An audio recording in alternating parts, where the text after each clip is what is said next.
Hasluck. Thank you, Deputy Speaker. I had the good fortune to share a corridor with Peta Murphy, and so felt immediately her warmth and welcome for me as a first-time MP.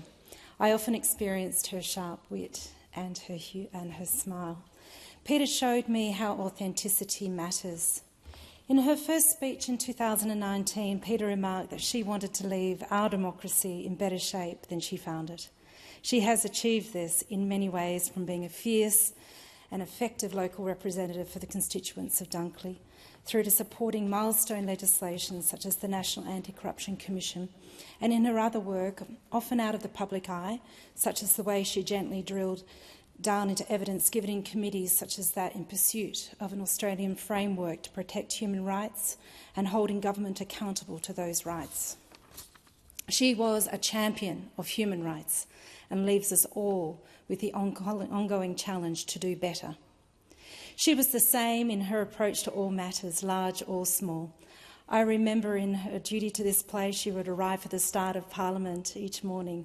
Then in her duty to her ideals, she would wait in the members' lounge in silent protest to remind herself and anyone else that we are a secular and multi-faith society and that one prayer can no longer represent all Australians. And on the largest stage, she represented us all at the United Nations General Assembly. She was someone who knew it was important to be able to be proud of who we are in the world and what we stand for as a country, and I am proud that she stood for us in that forum. Peta was my age, only 50. She carried on the dance with cancer for over 10 years, but it hardly ever seemed to slow her down.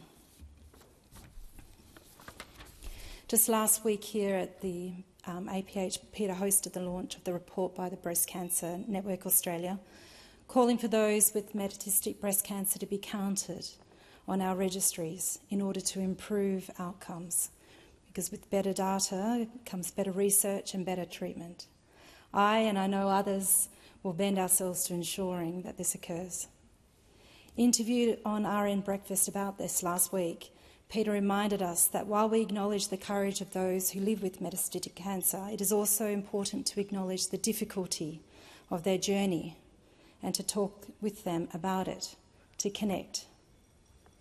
And at the same time, as she said she was having trouble breathing, Peta still described herself as lucky, with an amazing job, amazing family, friends, and health supports.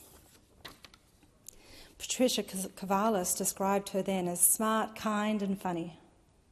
There's plenty of smart people around here, but she was particularly kind and funny, and I will always remember her for that. In this chamber, Peta's votes were counted. She counted in this place. She counted for her constituents of Dunkley. She counted for those travelling the same journey she has now finished.